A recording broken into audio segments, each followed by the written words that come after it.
Welcome to Davos and this special debate from the World Economic Forum on France 24. We're here today talking about a problem which sees governments lose hundreds of billions of dollars in tax revenues every year. The rules around taxing multinational companies are almost 100 years old, and the rise of digital giants has made it more difficult for countries to get their fair share in taxation. So, can a new global agreement be found on tax without starting a trade war? To discuss this, I'm joined here today by Katerina Pistor, the Professor of Comparative Law at Columbia Law School in New York. From France, the French Finance and Economy Minister, Bruno Le Maire. The Secretary General of the Organisation for Economic Cooperation and Development, Angel Gurria. And from Transparency International, Delia Ferreira Rubio as well. Thank you all very much for joining us. Angel Gurria, I'd like to start with you. Your organisation has put forward a new plan to tax this area, to tackle this difficult issue. It has two parts. One will change the taxation for digital firms, the other aiming to set a minimum corporate tax rate for companies around the world. This is not a new problem. It's been needed to be tackled for quite a while. What makes you think that this plan can succeed now, where we haven't found a solution before? This is a plan where 137 countries are involved, which means that the ownership and the source of the ideas and the source of the initiatives are from the countries themselves. It's not just that the OECD is putting forth a proposal to be discussed. The other question is that although the issue has been on the table for quite a while, the world had not organized itself around a few of the concepts that are fundamental here in order to address them.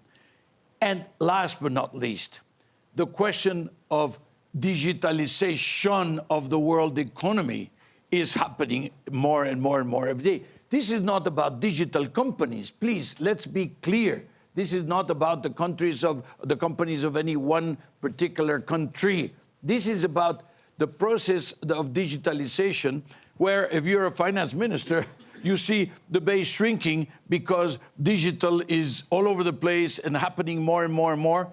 And the question is, how do you address a new set of rules? How do you establish new rules of the game to deal with this new reality where before one of the key rules was, for example, that you have to have a physical presence in a market.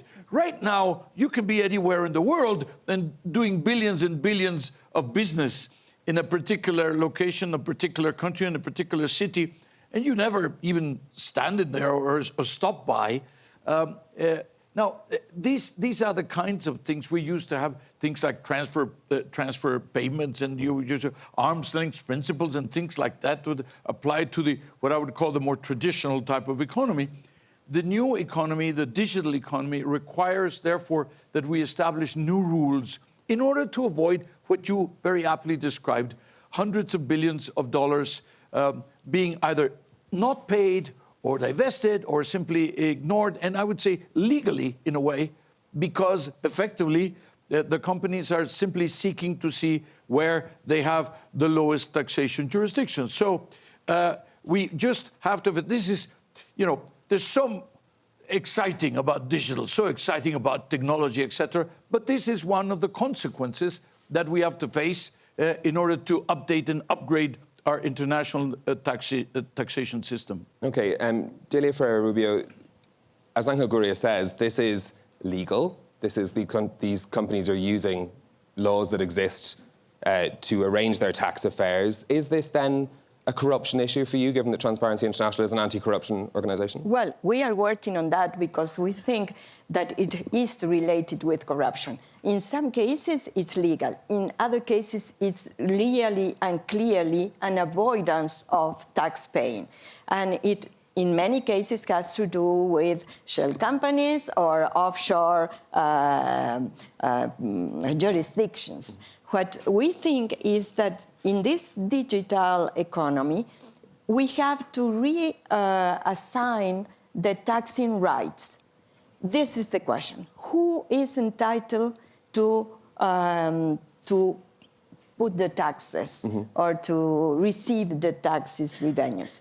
The country where the companies are located or the countries where the users and the consumers are using the services and creating the value.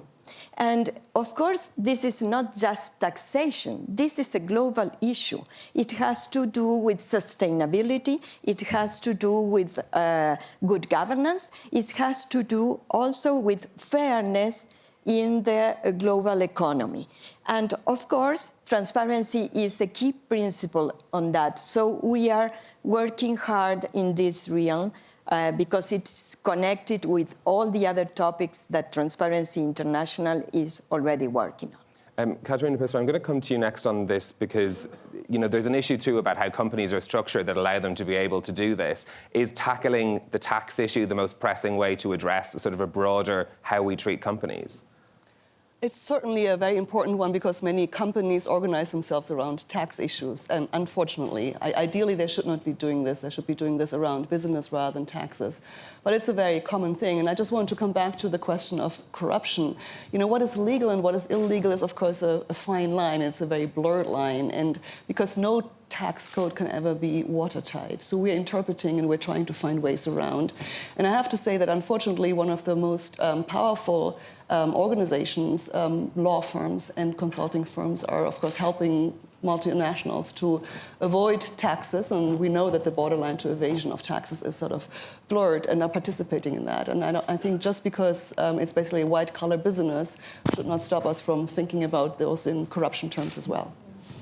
Bruno, Maire, your government put in place a tax on digital companies, revenues of large digital companies last year. You've now suspended payments of those tax under pressure from the United States. Will those companies ever actually pay this tax? The digital companies in France will pay their due taxes in 2020. And I want to be very clear on that. We were the first country to introduce a digital taxation in 2019, for one single reason very well explained before, which is that there is a loophole in the international taxation system. The loophole is digital activities. The biggest companies of the world are making huge profits with millions of consumers in territories where they do not pay their due taxes. Nobody can accept that, and we will never give up. Let's be clear. We have decided to introduce a fair digital taxation at the national level. It has been paid in 2019. We have just given some time to have an international solution at the OECD on the basis of the excellent work done by the OECD, because I think that we are all of the view that it is far more preferable to have one single international solution for a fair and efficient taxation of digital activities, instead of having many national taxations all over the world, especially in Europe. That's our point. But let's be clear, in 2020, all the digital companies that are under the scope of either the OECD or national taxation will have to pay. But we want to give its chance to this international solution. So we have found an agreement with Steven Mnuchin. We are still in the process of defining the basis at the OECD. And I think that it is far better for all of us to have an international negotiation at the OECD with the view of finding a compromise and an agreement by the end of 2020, instead of entering into a trade war between the United States and Europe, because a trade war would have two consequences. First, a slowdown in growth, and then it would mean the end of the international negotiation, the end of an international solution for both digital taxation and minimum taxation. So I really think that we have all to give its chance to this international negotiation. We are united in Europe, and I hope that by the end of 2020, we will get this new international taxation system. Angel Gurria, this puts a lot of pressure on you and your organisation to get everyone on board for this. We know that the United States have issues with the OECD plan. Are you optimistic that those issues can be resolved? Indeed, we are on track. This is something that people have to know. This is not something that started yesterday, and this is certainly not because of this flare-up that there was at some time. I read yesterday in one of the newspapers that there was also a conversation with the UK and the United States, and we know that there have been exchanges with Italy, with Spain, with Turkey. Why? Because there are more than 40 countries today that are participating in this international effort to put a deal together that are ready to go out on their own, as Bruno Le Maire just suggested, if there isn't an international solution. And therefore, what you will have is not only a diversity, you will have a real cacophony of different ways of interpreting and different ways of realizing how it is that the companies should be paying their taxes, how much pain the societies feel that they have to inflict or not, or who wants to be more promotional, who wants to attract them there. So you will have this competition about this. This is not desirable. Everybody is trying to avoid it. I have to say, there is a common, this expression that you've heard from the French Minister of Finance is shared widely by the 137. But the question is, of course, there are 137 voices, 137 opinions. So now, are we on track? Yes, we've been working on this particular issue of digital for more than 2 to 3 years now. We are on track. Next week, actually, there will be a discussion at the OECD where all the elements are going to be put in place. The idea is that by June or July, we will have all the numbers that are required, and that in the second half of 2020, we go for implementation. Now, is this going to be but you need the United States to be on board for that to work. Well, we need everybody to be on board, 137 to be on board. But what is really very important for the audience to know is that they have all been able to shelve or put aside their differences for the benefit of a common solution. These two-pillar solutions that you mentioned at the beginning, etc., all is shared, and it was the result of the work of 137 countries. Dele, when you hear, an international plan sounds great, sounds like everyone will, it could solve a very complicated problem. Do you have faith that these, agreement, even if it is reached, is going to be applied in a way that is as transparent as your organisation would like? Well, one problem is implementation, because we are talking about the rules. Yep. And I agree completely, the rules should be global. We have a global problem here. The Manifesto 2020 of the World Economic Forum is stressing stakeholder capitalism, which means collective action. We cannot solve this country by country because it will create, among all other problems, double taxation, for instance. Yep. So this tax competition to go into the lower part of the scale. So we need this comprehensive solution. But once we have the rules should be implemented. And there we have another problem. So the rules should be absolutely clear. The work the OECD has done till now, and you have been very open in order to allow participation openly for many stakeholders, and that's very good. The work done till now offer clear principles and, I suppose, clear rules in order to be properly implemented. But then it will be at the task of each of the agencies in the countries to really put this with transparency at the very first principle, because we need to know where companies are providing their services, where are the consumers, where is the creation of value. And once we know that, we want to know who is paying taxes and how many taxes they are paying. That's transparency for us. Caterina, is that in the legal structures available to companies, is that going to be something you think is going to be enforceable? Well, I think this is the big question, is whether these tax rules will be enforceable. And it's a question not only of the capacity of tax authorities in the different countries, but also of the willingness of the companies to share their information with the rest, because we have to know where they have raised basically the value that we're trying to tax. And I think there can be a lot of disputes, and I realize that, of course, there have been lots of thoughts about an arbitration tribunal to resolve these disputes. I would like to know more about that. I would like to know who is sitting on this arbitration tribunal, who can appoint the arbiters, and how this will be enforced. And one thought I just have, which is a skeptical thought, is sort of the amount of disputes that could be about what is a residual tax profit that shall be taxed, what is the right threshold, all kinds of issues that will be raised. The companies have a lot of resources. They can bring a lot of disputes to arbitration.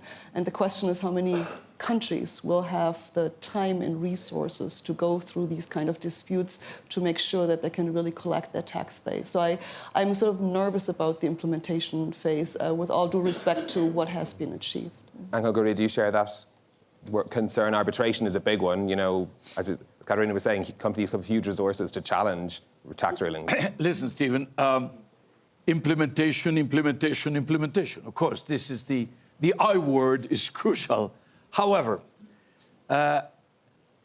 would you have thought that in 2019, actually, that's last year already, 50 million bank accounts have been revealed, and they are all in the desks of the tax men and women of the different authorities in the world, and that they are worth, the 50 million bank accounts, they are worth 5 trillion euros, which is about a third of the US economy, and they're already about 102 billion euros of back taxes and fines and things like that have been paid by the people who have gotten to the conclusion that there's nowhere to hide, that you just have to pay the taxes because your name is already on the taxman or taxwoman's desk.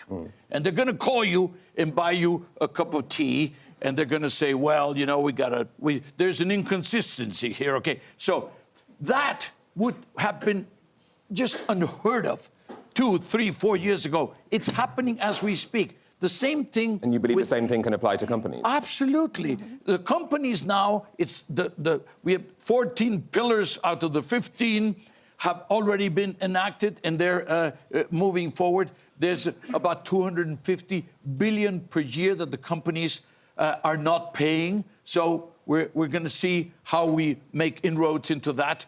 The rules for that have already been in place. What is missing? The digital taxation, because of the complexities, because it's moving so fast all the time, and because you needed the consensus. Now, what happened in the meantime? What happened in the meantime was we had a very big tax reform in the US, and therefore that allowed for the consensus to join everybody else in the world that have been for years trying to get a deal like this. So yes, we believe it's possible. We believe that the conditions are ripe today to be able to succeed. OK, we're going to take a short break at that point. Join us after these headlines on France 24 for more from the World Economic Forum in Davos.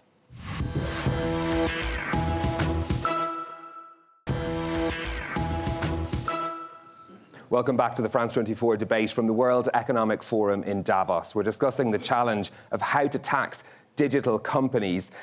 Bruno Le Maire, we're talking about a new rulebook in this area. Your country went first with the 3% levy on digital revenues for large companies in this area. The experience you've had, the response from the United States, is this a cautionary tale for any country that wants to go ahead without there being an international framework? I think, once again, that it would be far better to have an international framework for everybody. Otherwise, once again, you will have the UK, Italy, Spain, Austria, many countries introducing their own national taxation. I just want to recall how unsatisfying the current situation is. To be very simple, the biggest you are, the less taxes you pay. That's the current situation. Nobody can be satisfied with that. Just because you are digital companies, you do not have any physical presence, so you don't pay any taxes. You have 50, 60, 65 consumers in France, but you do not have any physical presence, so you don't pay any tax or a very limited amount of taxation. That's not acceptable. So we have introduced our own taxation system, and I think it's interesting to enter into some details. The French system is a very simple one, but I fully recognize that from an economic point of view, that's not the best one. It's simple, but from an economic point of view, we can do better. Our national taxation is based on the turnover.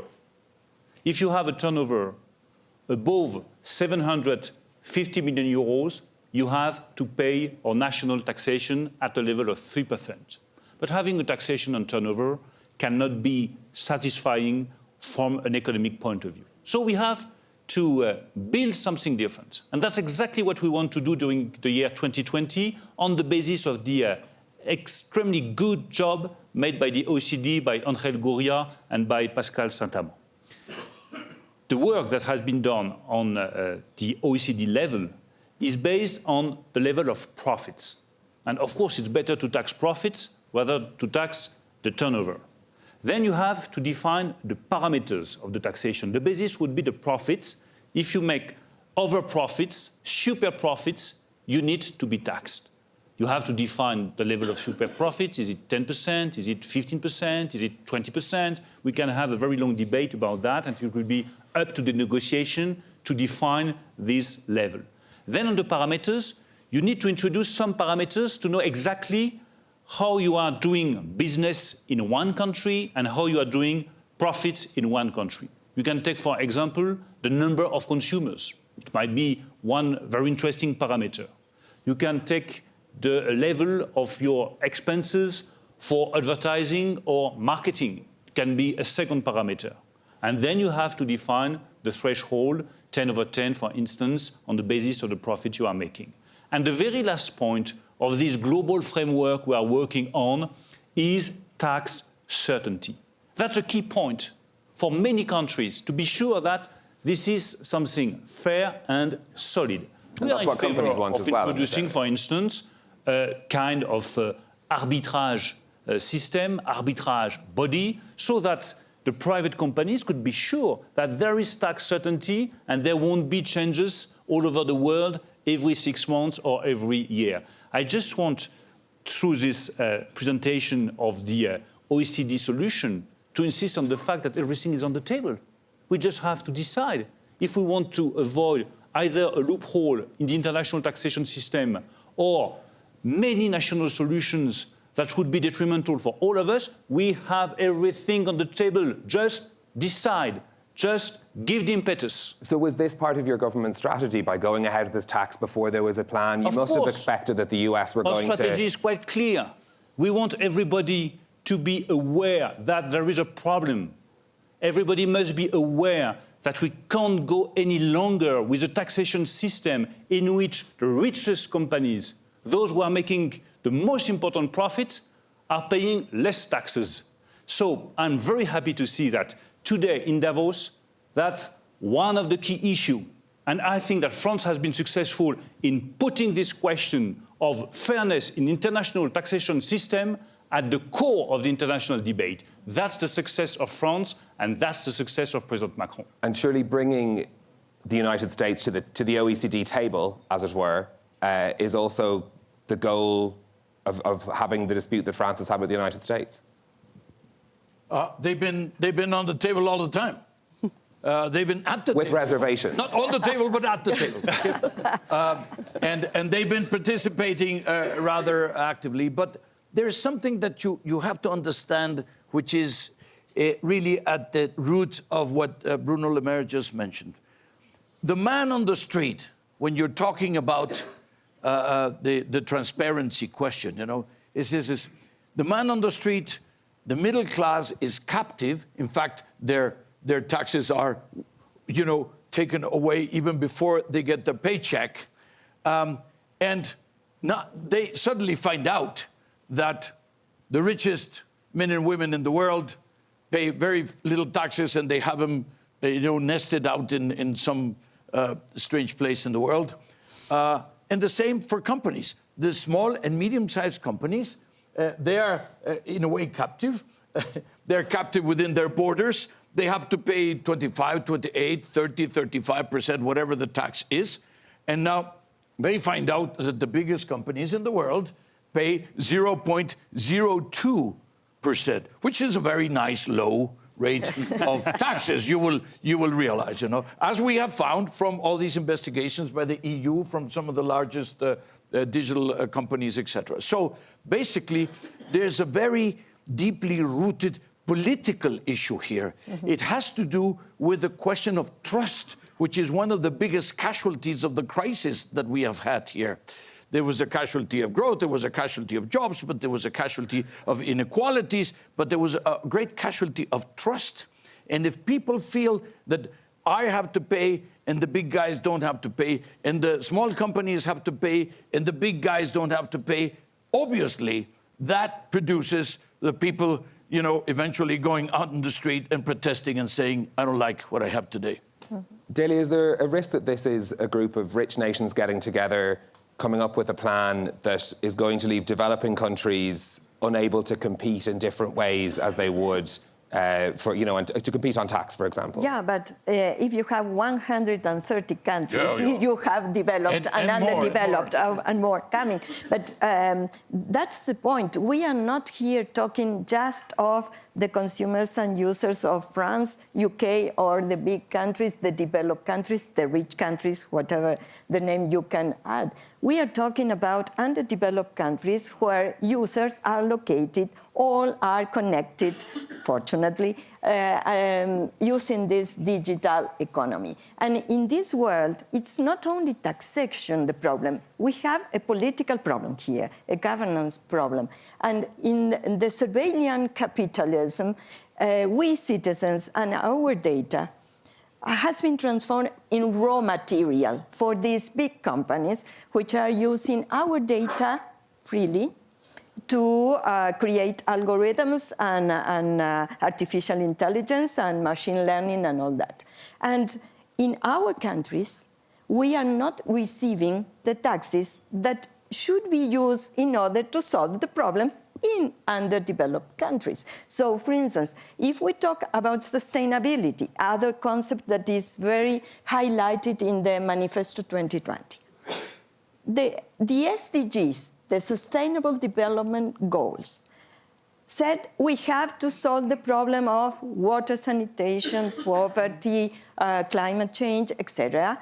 And how are countries going to do that if they don't get the taxes?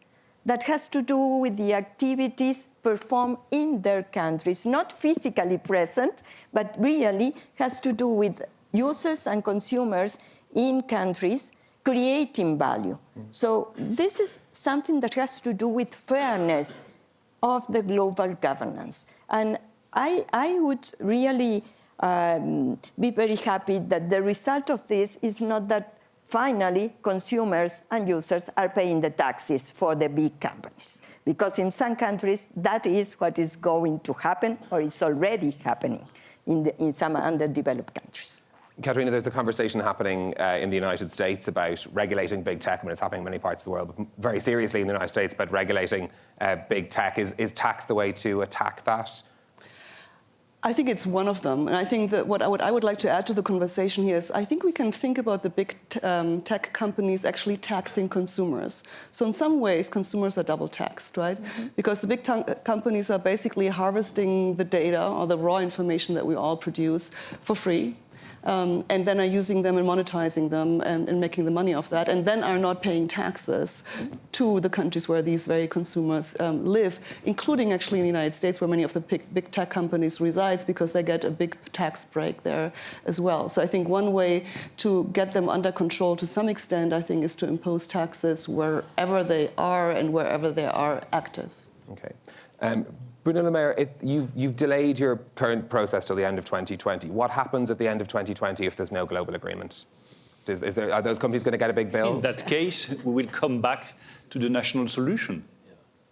And the digital companies will be taxed under the French national law, because we have just decided to postpone the prepayment of April to December to give some time for the negotiation. But in any case, digital companies will have to pay. I would really prefer to have a taxation under the international law, and if we are successful, it will be under the international law. But if we fail, we will come back to the national solution.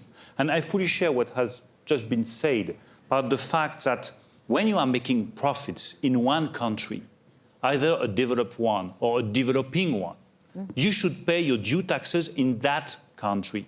So there is a problem of digital taxation, but there is also a very important issue, which is minimum taxation. And on that very specific point, we are exactly on the same line with the US. And that's also a political issue. Because when you are a single citizen earning, let's say, 2,000 euros per month with you and your family, you have to pay your due taxes in France. And you have no possibility to put your earnings abroad in paradis fiscal. You do not have the choice. You must pay your due taxes. And I don't know why our citizens would be obliged to pay their due taxes in our territory, and the companies could withdraw their profits, put them in another country to pay less taxes.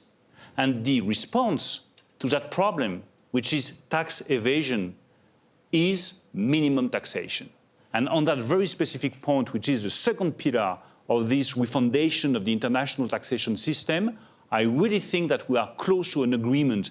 And it would be a total game changer if we can prove to the citizen that everybody will have to pay a minimum level of taxation, and that this would be the end of tax evasion. And in your discussions with your American counterpart that we know you've been having plenty of this week, do you share that opinion? Yes, I think on that very specific point, we're exactly on the same line. And that's why I'm hopeful that we can find a global agreement at the end of 2020, because the US are very much interested in introducing a minimum taxation at the international level, because they suffer also from tax evasion. And I've always made clear that this is a package. If you want minimum taxation, we also need digital taxation. Just to be very clear, on minimum taxation, we propose, the French government proposed, a level of 12.5%. Today, you have very important companies making huge profits in France, withdrawing their profits from France, and paying a level of corporate tax between 2 and 4%. I don't want to quote the country, but everybody knows which country I'm thinking of. If we have a level of minimum taxation of 12.5%, it means that France could have 10 points of revenues of taxation coming back to the public goods in France and to the French consumers. But conveniently, that 12.5% is also the minimum, the lowest corporate tax rate in the European Union, which is in Ireland. And is that part of, coming up with that figure? I don't want to mention any European country because, by the way, I'm a friend of all the member states of the EU. But and they support you in this? Speaking, I will be very frank with you. A race to the bottom is not the future I want for Europe. No. And Ireland has signed up to participate in this process and has supports the OECD efforts in this area. Ireland is very enthusiastically working here because what is at stake? And by the way, 12.5% is not the lowest in the European Union. There, at least, a couple of others which are below. So 12.5% is because it's a little higher than 0.02. But most importantly, because it establishes a level playing field. This is why this is so important. The idea of a minimum tax, and they say, well, I mean, the corporate taxation is normally 25 or 28, so 12.5 is like a giveaway. Oh, well, opposed to 0, or opposed to 1 or 2%, or the 2 to 4% that Bruno was mentioning, then obviously 12.5% would seem to be a buffer, a minimum and protection. But it gives certainty also. Why would companies, go for 12.5% when today they are paying 1 or 2 or 4%? Because the one day if they're caught by, Margaret Vestager or whatever, they're called in and they say, you owe me 14 billion, from one day to the next. So that type of the incident would no longer be possible. In fact, it's no longer possible today, I have to say, because all the double Irish and the double Dutch and the double this and the double that, all have been dismantled in the process of transparency. But it creates certainty, and this is something which Minister Le Maire alluded to a moment ago. Companies are planning for the next 5, for the next 10, for the next 20 years, and therefore certainty for them is a very crucial issue. Now, I also remember from the point of view of developing countries, which Delia was mentioning, I remember we were in Accra. It was a meeting about development, and suddenly Trevor Manuel, then the Minister of Finance of South Africa, stood up and said, how do you spell aid? And everybody looked like, well, AID. He said, T-A-X, T-A-X. And he started like a revival there, and because it was about domestic resource mobilization. So this is true for the developed countries, and it's also true for the developing countries. And this comes into a question we've had from the audience for you, Delia, if you don't mind. Do you think there should be an 18th Sustainable Development Goal of fair taxation? Yeah, probably. But if you look at the Agenda 2030 with all the development goals, I think we have enough there to make this real and working, because it has to do with good governance, it has to do with collective action, it has to do with anti-corruption and rule of law. So if you have all that in place, you don't need an SDG 18 or 19 or whatever it is in order to have this properly done by everybody. This is not a problem just for Europe or North America. This is a problem for the whole world. And we have the tools if we have the commitment of all stakeholders. And I would stress, as Catherine was mentioning, the role of gatekeepers here. Yep. Gatekeepers are helping in many cases to avoid tax paying or to facilitate evasion. And we have to have gatekeepers on board, not only in terms of taxation fairness, but in terms of transparency and anti-corruption, beneficial ownership, transparency, and shell companies and all that. And if you see the last scandal of the Dos Santos fortune, the principal actor in this big scandal of grand corruption are gatekeepers. Well, Catherine, that's another point being raised by another member of our audience here is, should we be holding the big accounting firms responsible in this as well and addressing how they do business? Yeah.